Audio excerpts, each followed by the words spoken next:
더우시죠? 더우면은 창문을 좀 열어도 됩니다. 벌써 덥습니다. 이제는 봄하고 가을이 이렇게 없어진 것 같아요. 저는 제 인격이 부족하다는 것을 해가 갈수록 이렇게 절감합니다. 그것도 절실하게 절감해요. 또 여러 가지 주님의 사역을 이렇게 하면서 제게 맡겨진 그런 일이 힘들수록 아직도 나는 인격적으로 잘 성숙되지가 못했구나 이런 느낌을 받습니다. 그래서인지 함께 이렇게 동역해 주신 우리 성도님들에게 죄송한 마음을 이렇게 갖고 있습니다. 그런 저에게 오늘 본문은 큰 충격이었고 또 많은 것을 생각하게 되었어요. 오늘 본문에서 주목할 말씀은 우리 29절을 보니까 바울이 이르되 말이 적으나 많으나 당신뿐만 아니라 오늘 내 말을 듣는 같이 합시다. 모든 사람도 다 이렇게 결박된 것 외에는 나와 같이 되기를 하나님께 원하나이다 하니라. 아멘. 아멘. 어떻게 그런 말을 할 수가 있나요, 여러분? 어떻게? 모든 사람들이 다 나와 같이 되기를 원한다 이러니 교만도 이러한 교만이 어디 있습니까? 얼마나 교만한 거예요. 나와 같이 되기를 원한다. 그러나 이것이 결코 교만한 말이 아닌 것이 바울은 지금 결박당한 그런 죄인의 신분이라는 거예요. 어떤 죄인? 결박당한 거예요. 묶여있는 죄인의 신분이라는 거예요. 교만하려고 해도 교만할 것이 없는 그런 사람이기 때문입니다.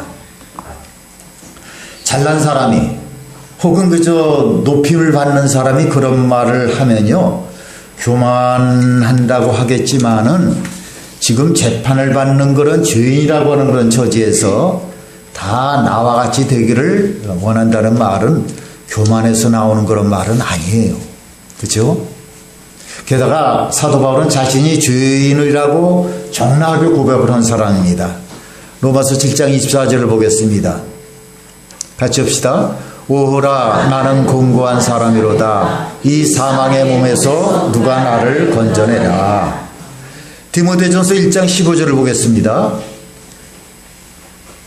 미쁘다 모든 사람이 받을 만한 이 말이요 그리스도 예수께서 죄인을 구원하시려고 세상에 임하셨도다 하였도다. 같이 합시다. 죄인 중에 내가 괴수니라. 자신을 죄인 중에 괴수라 그랬어요. 왕초라는 거예요. 죄인도 그냥 평범한 죄인이 아니라 그 중에서도 왕초라는 거예요. 그러니 자기가 잘났다고 그렇게 생각을 해서 자기 도체에 빠진 그런 교만은 아니라는 겁니다. 그렇다면 이 사도 바울이 모든 사람이 나와 같이 되기를 원한다라는 그런 말은 무슨 의미인가? 사도 바울이 누리는 그런 복음의 능력, 그 자신은 죽고 예수님으로 사는 이 놀라운 새 생명의 삶을 말하는 거예요. 바울에게 있어서요, 이 복음은 단순한 그런 교리가 아니었습니다. 사도 바울이 모든 사람이 자신과 같이 되기를 원한다는 그런 말은 사람으로서 자신과 같이 되라고 하는 말이에요. 사람으로서 자신과 같이 되지 말고 모든 사람이 자신과 같이 예수님의 생명으로 사는 자가 되려는 거예요. 뭘로 사는 자? 예수님의 생명으로 사는 자가 되라.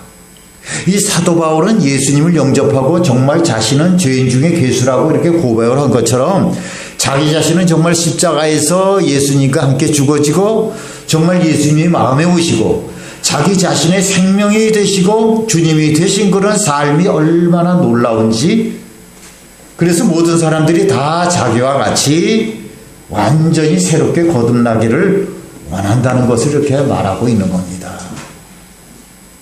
여러분, 예수님의 생명으로 사는 사람은요 놀랍도록 담대함이 있는 겁니다.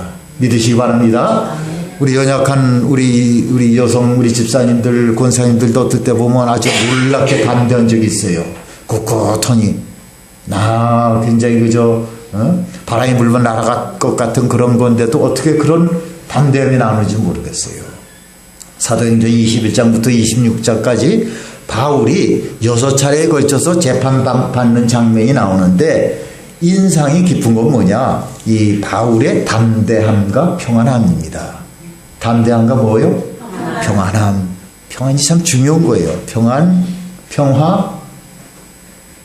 이 바울은 재판받는 사람 같지가 않아요. 우리가 벌써 몇 주 이렇게 쭉 이렇게 바울에 이렇게 붙잡혀서 이렇게 묶임받은데 신문을 당하는 걸 우리가 몇 주 동안 이렇게 설교를 들었습니다는 재판받는 사람 같지가 않아. 억울해하지도 괴로워하지도 또 이렇게 분노하지도 않았습니다. 오히려 재판받는 것을 즐겨오는 것 같았어요. 2절에서는요, 자기가 재판받는 것이 감사하다고 그랬어요. 2절을 보겠습니다. 아그리빠 왕이요, 유대인이 고발하는 모든 일을 오늘 당신 앞에서 변명하게 된 것을 가엾시다 다행히 여기나이다. 그런데 바울이 지금요, 다행히 여긴다고 할 정도의 상황입니까? 지금 그 상황이? 바울이 처한 상황이 이렇게 여유를 부릴 그런 상황은 아니었죠. 사느냐 죽느냐 하는 그런 문제가 달려있는 순간입니다. 또 어떤 죄목이 이렇게 결정되느냐 하는 그런 순간이에요. 그런데 이런 심각한 상황이 감사하다, 이런 뜻인데 이게 제정신이 있는 사람인지 모르겠어요. 그러나 바울은 조금도 두려워하거나 조급해하는 그런 기색이 없었습니다. 그러면 바울이 무엇이 다행이라고 그랬나? 재판을 받음으로써 아그리빠 왕에게 복음을 전도할 수 있기 때문이라는 거예요. 그렇지 않고서요, 여러분, 그 평민이 아그리빠 그 한 나라의 왕을 만날 수가 있겠어요? 만날 수가 있겠습니까? 그랬습니다. 이 사도 바울은요, 재판을 받을 때마다 자신의 죄가 무죄라는 것을 이렇게 입증하려고 그러지 않았어요. 천부장에게 붙잡혀 갔을 때도 그렇고, 이 벨렉스와 베스도 앞에서도 이렇게 바울은 무죄를 이렇게 증명하려고 하기보다는요, 그 순간을 복음으로 이렇게 전하려고 하는 그런 기회로 여겼던 것입니다. 야, 지금이 전도할 기회로구나. 그래서 이 재판을 받을 때 내 죄가 무엇이냐 물어보죠. 먼저 묻습니다. 그럼 제가 말씀드리겠습니다. 그러면서 뭘 얘기를 해요? 예수님의 부활을 이야기했고 내가 그 예수님을 만났다고. 그것이 바울의 마음이니까 이 바울이 재판받는 것을 두렵고 힘들고 억울하고 답답하고 조급할 이유가 하나도 없었다는 거예요. 바울이 이러한 태도를 가지고 나니까요, 그것을 모르고 있는 사람들이 다 의아해했습니다. 이런 이 바울에 대해서 베스도 총독이 뭐라 그랬어요? 미쳤다고 그랬어요. 미쳤다고. 24절을 보겠습니다. 바울이 이같이 변명하매 베스도가 크게 소리내어 이르되 가엾시다 바울아 너가 미쳤도다. 내 많은 학문이 너를 미치게 한다 하니. 이 베스도 총독의 눈에서 보면요, 정말 미친 사람 같아요. 공부도 많이 하고 지체도 이렇게 높았었습니다. 또 예수만 믿지 않겠다고 하면 금방 풀려나고 존경받을 만한 그런 위치에 있는 그런 사람이 재판을 받으면서 오히려 예수님을 증거하니까는 베스도 총독이 보기에는 정말로 완전히 미친 사람이었어요. 아그리빠 왕은요, 이 바울이 감히 자기에게 전도하려느냐고 그렇게 빈정댔습니다. 자기가 재판을 할 줄 알았는데 가만히 듣고 보니까 짜증이 나는 거예요. 이게 아닌데 어떻게 이렇게 되나? 야, 너 나한테 다 전도하려고 그러는 거야? 나한테 그 몇 마디 말로 그저 나보고 예수 믿게 하려고 하는 거야? 이렇게 말을 합니다. 28절에 보겠습니다. 아그리빠가 바울에게 이르되 너가 적은 말로 나를 권하여 가엾시다 그리스도인이 되게 하려 하는도다. 여러분, 사도 바울은 아주 대단한 사람입니다. 대단한 사람이에요. 자기가 죽느냐 사느냐 하는 이 순간조차도요, 이것이 전도할 기회구나. 내가 언제 이런 사람들을 만나겠어? 정말 자기도 생각 바뀌겠죠. 어떻게 총독과 마주대우고 어떻게 한나라의 왕하고 마주대어서 얘기를 할 기회가 있겠냐 이거요. 그러면서 자기의 죄를 고백하고 그것을 전도에다가 개입시키는 거예요. 아주 자연스럽게 개입시키는 겁니다. 그러나 베스도나 이 아그리빠 왕이 바울이 전하는 복음을 다 받아들였지는 않았지만은 사도 바울의 말과 이 태도에는 감동을 받았어요. 30과 32절을 보겠습니다. 왕과 총독과 번이게와 그 함께 앉은 사람들이 다 일어나서, 여러분이 여세요, 물러가 서로 말하되 이 사람은 사형이나 결박을 당할 만한 행위가 없다 하더라. 같이옵니다. 이에 아그리빠가 베스도에게 이르되 이 사람이 만일 가이사에게 상소하지 아니하였더라면 석방될 수 있을 뻔하였다 하니라. 아멘. 너무나 감동이 온 거예요. 감동. 이 사람이 비록 그저 우리를 갖다 전도하려고 목적을 알잖아요. 그러면서도 감동이 되는 겁니다. 야, 이게 보통 사람이 아니로구나. 아주 신념이 강한 사람이로구나. 믿음이 확실한 사람이로구나. 어떻게 저런 사람이 다 있겠나? 그동안 이 사람들이 수많은 사람들을 만나보고 재판도 해왔지만은 사도 바울처럼 이렇게 당당하게 그리고 평안하게 전도하는 사람은 보질 못했다는 거예요. 그래서 죽일 죄는 전혀 없고 당장 풀어줘도 된다는 거예요. 이 로마에 가서 가이사 왕에게 재판을 받지 않겠다고 하면은 당장 풀어줘도 되는 겁니다. 그러나 이 바울은요, 석방되기를 이렇게 사용했습니다. 그냥 자기는 기어코 로마에 가서 가이사 왕 앞에서 신문을 받을 때 자기는 전도를 하겠다는 겁니다. 그래서 그냥 풀려나는 것보다도 이 사람은 재판받는 것을 원했어요. 우리는요, 이 사도 바울의 재판을 통해서 그가 정말 예수님 안에서 거듭난 사람인 것을 우리가 알 수가 있습니다. 여러분, 예수 믿으면 정말 거듭납니다. 거듭나요. 그러니까 예수 믿으면서 중간에 시험이 오더라도 그냥 무조건 가는 거예요. 그죠? 하나님께서 이것도 섭니다. 뭔가 있다. 그러면 좀 부족하다 할지라도 다시금 하나님께서 중생시켜주는 거예요. 거듭나는 거. 하나님의 은혜입니다, 여러분. 은혜. 더 이상 그래서 그를 두렵게 할 것도 없고요. 조급해 할 것도 없고 화나게 할 것도 없어집니다. 이 바울이 원래 이런 사람이 아니었죠. 오늘 우리가 읽지는 않았지만요. 5절부터 11절까지 보면 바울은 과거에 자기 자신을 이렇게 드러내고 있습니다. 얘기를 하는 거예요. 신문은 중에서 내가 어떤 사람이었냐 하면은 율법에 대해서는 굉장히 엄격한 바리새파 사람이었다. 나사렛 예수의 이름을 대적하는 그런 사람이었다. 제사장의 권세를 얻어서 많은 성도들을, 예수 믿는 사람들을 옥에 가두는 사람이었다.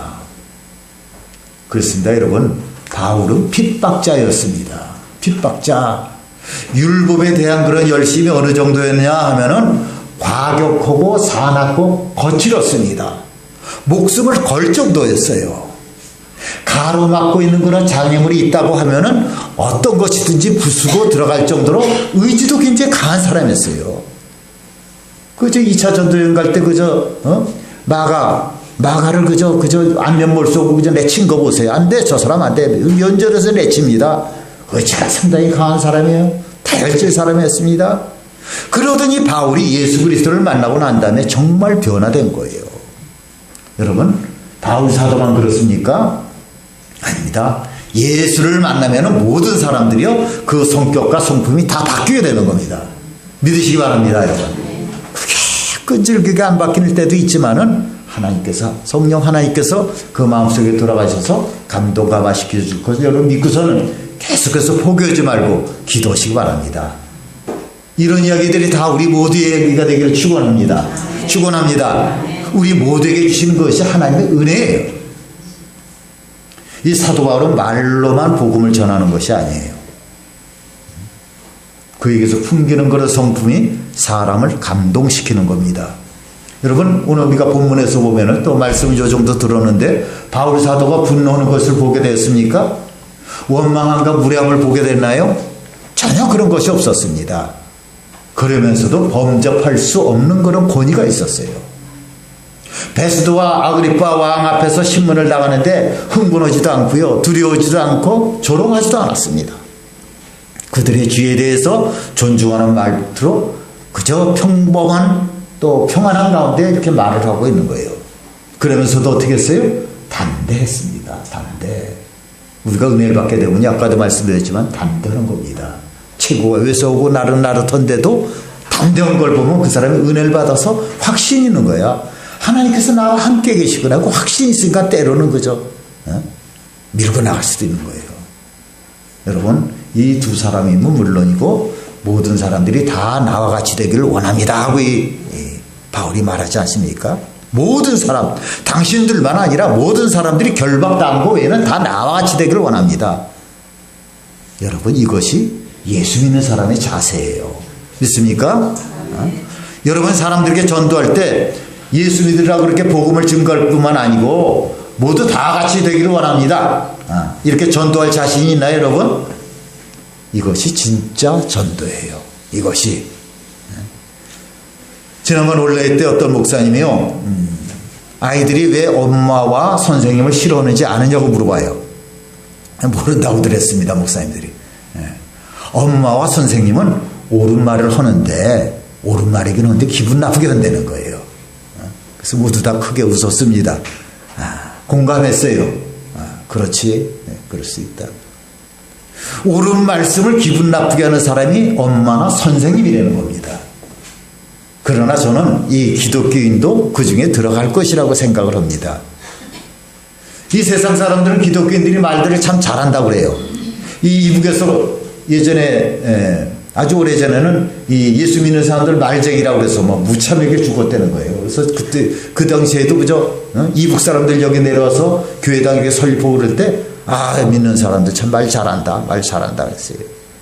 여러분, 이 말은 두 가지 의미가 있는데 뭐냐면, 하나는 말을 해도 무슨 말? 옳은 말을 한다는 거예요.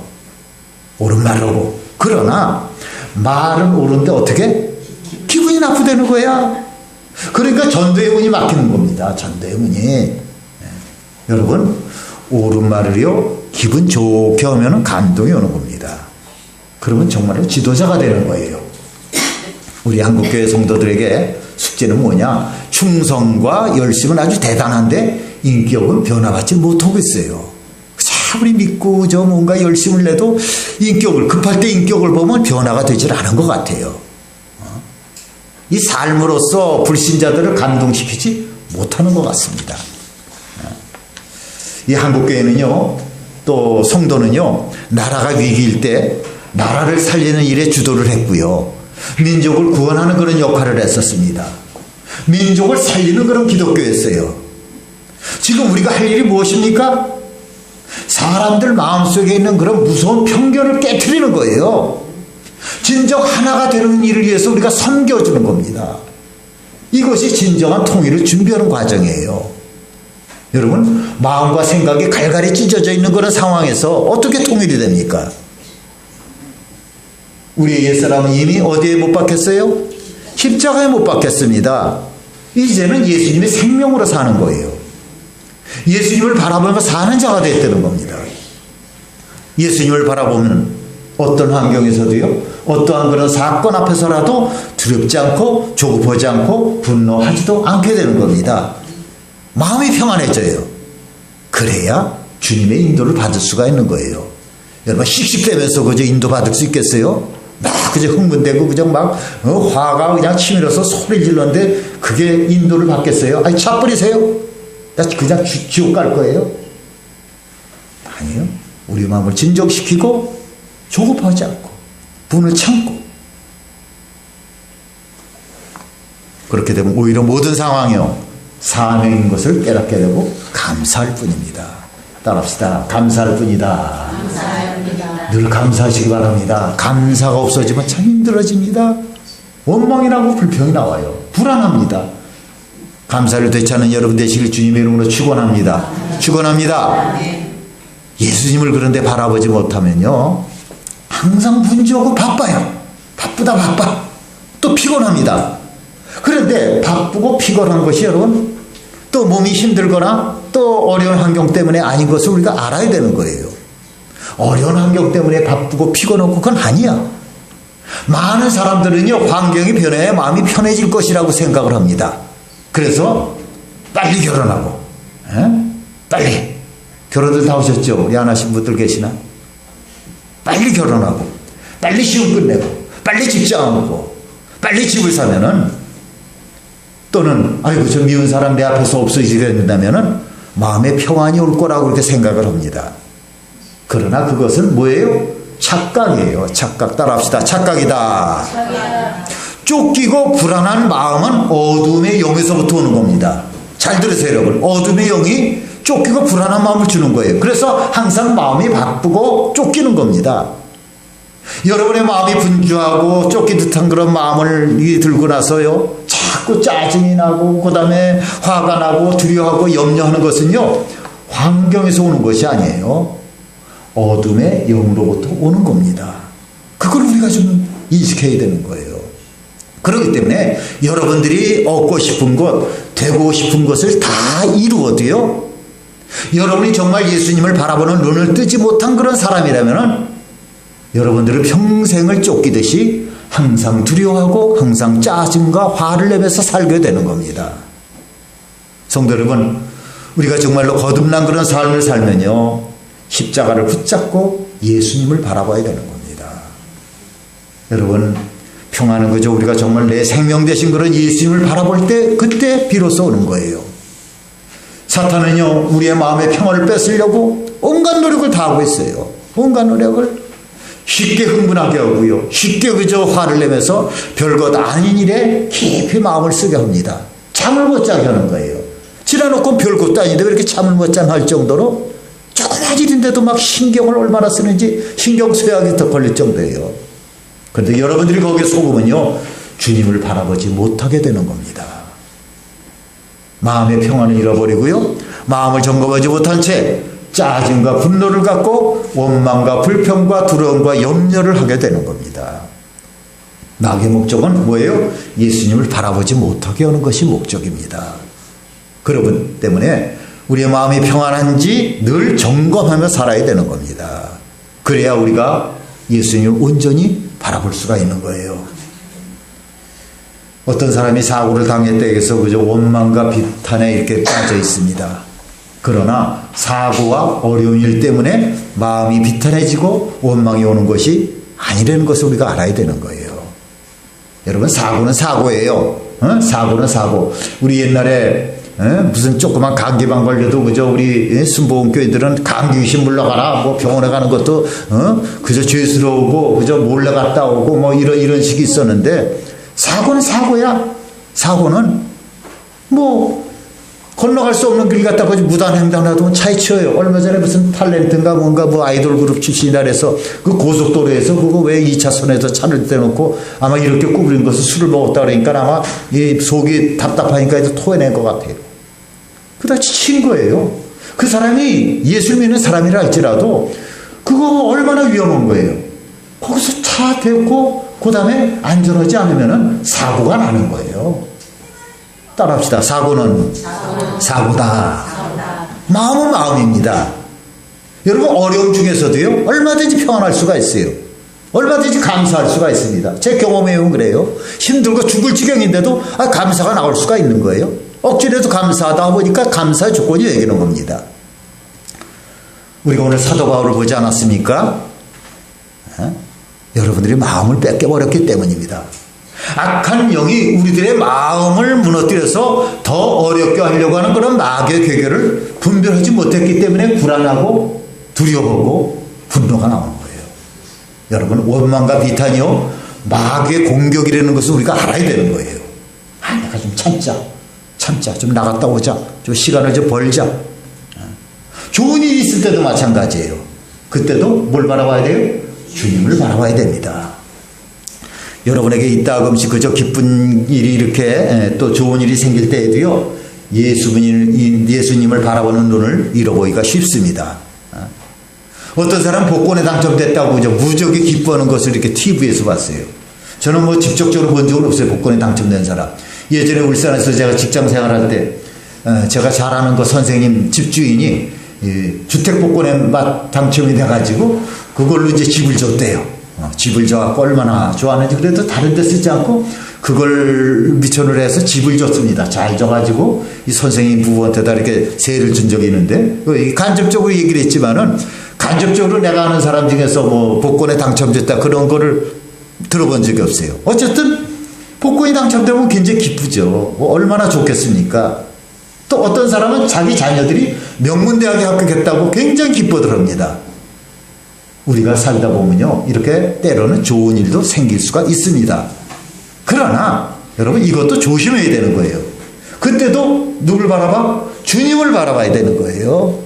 주님의 기쁨과 함께 그 기쁨을 누리는 그런 절제가 필요한 겁니다. 너무 기뻐하다가요, 주님의 임재를 대수롭지 않게 여길 수가 있는 거예요. 이 세상 일에 너무나도 기뻐하는 나머지 주님의 임재가 사라져도 못 느끼게 되고요, 별로 걱정도 하지 않습니다. 주님을 바라보는 것이 신경도 안 쓰이는 거예요. 왜? 세상이 나를 너무나도 즐겁게 해주니까.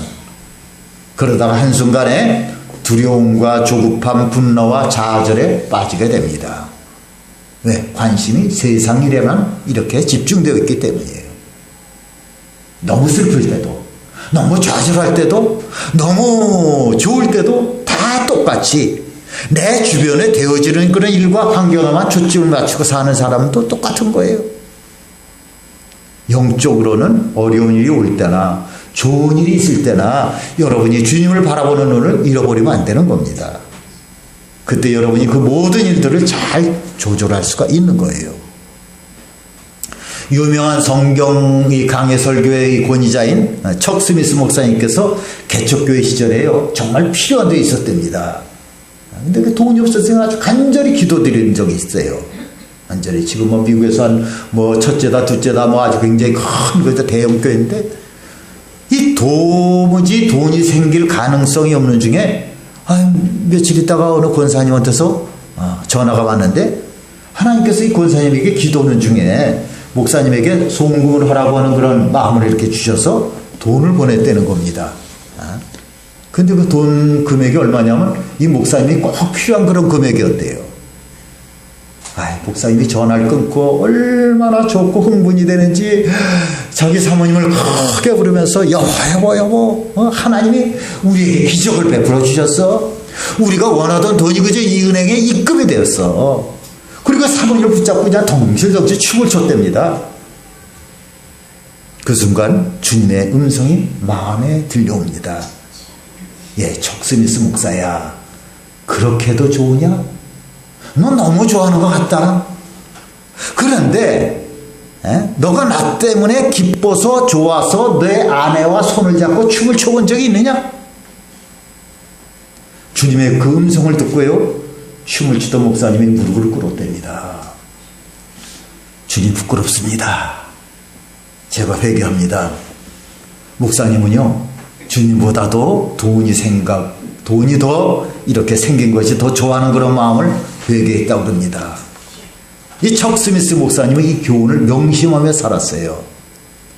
하나님께서 이 척 스미스 목사님께 계속해서 큰 은혜로 역사하신 이유 중에 하나입니다. 빨리 돌아서는 거, 깨달았으면 그저 무릎 꿇는 거. 좋을 때도 즐거울 때도 주님을 바라보는 눈을 가져야 실족치 않은 거예요. 세계적으로 유명한 그런 선교단체인 예수전도단이 있습니다. 이 전도단이 초창기에 대표이신 그런 로렌 커닝햄 목사님과 스태프들이 이제 배를 구입하려고 큰 그 유람선 같은 거 있죠. 그걸 구입을 하려고 이제 취지를 합니다. 그래서 선교선을 만들어갖고 이렇게 세계 항구마다 다니면서 전도를 할 수 있는 그런 엄청난 비전을 가졌어요. 주님이 주신 그런 비전이기 때문에 반응이 뜨거웠습니다. 그저 전 세계에서 그저 헌금이 막 답지합니다. 계획대로 배를 구입하는 일에 추진이 되고 계약금, 중도금도 치렀고 이제는 잔금만 지급하면은 배를 인수받게끔 되어 있는 겁니다. 모든 스태프들이 다 그저 흥분했어요. 그렇게 분주하던 어느 날 선교선을 구입한 후에 계획을 세우는 그런 회의를 마치고 회의장을 나가는데요, 로닝 커닝햄 목사님께서 회의장 구석에 어두운 곳에 누가 서 있는 것을 느꼈답니다. 순간 예수님이라는 그런 생각이 들었대요. 그리고 아차하는 생각이 들었습니다. 기대 이상의 헌금이 들어오고 일이 잘 진행되어서 너무 기쁘다 보니까는 회의 때마다 정작 예수님을 바라보지 못했던 것을 깨달았습니다. 언제부터인가 그저 가장 중요한 분인 예수님을 소외시키고 이 일을 진행하고 있었던 거예요. 순간 두려운 마음이 들어왔습니다. 아니나 다를까 그때부터 헌금이 끊어지고 마지막 창고를 칠 수가 없어서 그 배의 무산이 됐다는 겁니다. 배 구입하는 것이. 우리 하나님이 그저 기분이 나빠서 딱 그렇게 무산시키고 어쩌고 그런 거는 아니겠죠. 하나님의 섭리가 있겠고, 지금 이렇게 전 세계적으로 유명한 그런 예수 전도자를 볼 때는 그 나름대로의 그저 여러 가지로 깨달음과 또 여러 가지 경험을 통해서 이렇게 하나님의 축복을 받을 것 같아요. 그래서 이미 헌금된 돈은요, 같은 목적을 가지고 배를 구입하라고 하던 그런 OM 선교회에 이렇게 보냈습니다. 그리고 이 일을 두고두고 교훈을 삼았다고 합니다. 여러분, 일이 어려울 때나 잘 될 때나 언제나 예수님을 바라보라는 거예요. 여러분의 마음의 풍랑이 이렇게 시작될 때 가능한 아무 일도 하지 마세요. 막 힘든 거 아니잖아요. 기도하다 보면 이게 뭔가 잘못되어져 가는구나. 분노와 두려움과 조급해지면서 마음의 평안을 잃었다면 조심해야 됩니다. 이 평안의 상실과 함께 주님의 영도 동시에 소멸될 수가 있는 겁니다. 오직 마음의 풍랑이 가라앉도록 기도해야 돼요. 왜 마음의 풍랑이 이렇게 다가왔는지 그 이유를 주님께 물어야 됩니다. 그러니까 기도하는 사람들 물을 수가 있어요. 기도하지 않으면 그냥 나자빠지는 겁니다. 성도 여러분, 마음의 풍랑이 일어나면요, 다시 말해서 마음에 두려움이 오고 분노가 생기고 마음이 조급해지면요, 누누이 말씀드리지만은 어떤 결정도 하지 않아야 됩니다. 도장도 찍어도 안 돼요. 말 그저 그저 중요한 얘기도 하지 않으면 안 되고, 그럼 반드시 후회일 일이 생겨요. 그때 무엇보다도 어떻게 돼요? 무엇보다도 무릎을 꿇어야 되는 거예요. 무릎을 꿇고 주님을 바라봐야 되는 겁니다. 내 마음이 왜 이런 상태가 되어 있는지 그것을 주님께 물어봐야 되는 거예요. 주님께서 내 마음을 편하게 해주도록 그저 주님께 구해야 됩니다. 먼저 주님의 평안을 구해야 됩니다. 그리고 그 주님의 그 평안을 위해서 주님의 일에 몰두해야 되는 거예요. 나 자빠지는 게 아니라 몰두하는 거예요. 그때마다 몰두해야 할 일들이 무엇인지 깨닫게 해주시고 생기게 되는 겁니다. 그래서 여러분, 아무리 어려운 일 당했다 했다 할지라도요, 예수님이, 여러분이 예수님을 갖다가 이렇게 바라보면서 희생하고 봉사하면서 마음의 평화를 유지하고 있다면요, 그 모든 것들 넉넉히 극복할 수가 있습니다. 할렐루야. 말로만 그런 게 아니에요. 제 자신이 경험자니까 말씀드리는 겁니다. 경험자니까. 여러분들도 이미 경험들을 많이 하셨을 거예요. 그때부터 주님의 역사가 흘러나게 되는 겁니다. 하나님의 놀라운 일이 시작되는 거예요. 여러분들의 마음이 예수님이 주시는 그런 평안이 하나님에게 여러분에게 부어주시는 그런 모든 역사의 통로가 되는 겁니다. 여러분의 마음의 분노가 되면요, 하나님이 보이질 않습니다. 배는 게 없어요. 그저 섭섭하고 나쁜 것들만 막 보입니다. 기분 나쁜 것만 보여지게 되는 거예요. 그래서 뭐 내지 말아라? 화내지 말라는 거예요. 싸우지 말라는 겁니다. 여러분의 마음이 그저 조급하고 두려우면요, 그것이 하나님의 역사를 제한하게 되는 겁니다. 그러니까 내가 화내고 막 그저 그걸 참지 못해서 그 다음에 오는 그런 여러 가지 어려움도 우리가 겪지 않았어요? 소래도 많습니다. 그걸 주워 담으려니까는. 하나님의 역사가 제한돼요. 성령님의 역사를 제한하게 하는 겁니다. 그래서 마귀가 어떻게 해요? 자꾸 그런 일이 생기게 꼽니다. 예전에 있었던 일 또 나오게 하고 또 나오게 하고, 그렇게 마귀가 역사하는 거예요. 사도 바울은요, 자기를 죽일 수도 있고 살릴 수도 있는 그런 재판이었지만은 그 시간이 전도의 기회라고 여겨지고, 그러고 나니까 담담히 있었던 거예요. 왜? 주님을 바라봤기 때문입니다. 오늘 오후에 우리가 붕어빵 전도를 하려고 그랬습니다만은 이렇게 비가 계속 온다 그랬고 땅도 굉장히 질고, 그래서 우리가 전도를 이렇게 이번엔 쉬지만은 우리가 다른 때 전도를 할 때도요, 전도를 할 때도 붕어빵을 가지고 가든지 티슈를 가지고 가든지 여러분 모두가 다 예수님의 놀라운 평안을 누리면서 만나는 사람마다 저같이 돼보세요. 여러분이 나같이 될 수가 있습니다. 그렇게 전도할 수 있기를 축원합니다. 축원합니다. 그게 무슨 말이에요? 당신이 뭐라고 내가 당신처럼 된다니까? 그러면 그게 좋은 거예요. 그게 무슨 기회? 전도할 수 있는 기회. 대답한다는 게 전도할 수 있는 기회예요. 내가 어떤 사람이었습니다. 다른 거 처음부터 구주구주한 게 아니라 내가 이런 악한 사람이었습니다. 내가 이렇게 희망이 없는 사람이었습니다. 자기 감정마저 짧게 없고 그 사람이 흥미를 느끼는 거다면 얘기를 하는 거예요. 여러분, 고요한 심령으로 예수님을 바라보는 사람은요, 환경의 영향을 받지 않는 그런 놀라운 평안을 우리가 체험하게 됩니다. 이 모든 좋은 열매는 마음의 평안에서 시작되는 거예요. 믿습니까, 여러분? 깊은 사랑도, 또 헌신도, 거룩함도 이 고요한 심령에서 오게 되는 겁니다. 이 시간 여러분의 심령에 주님의 놀라운 평안이 임하기를 주님의 이름으로 축원합니다. 축원합니다. 찬송가 412장입니다. 내 영혼이 그 기쁜 곳에서 맑은 가락이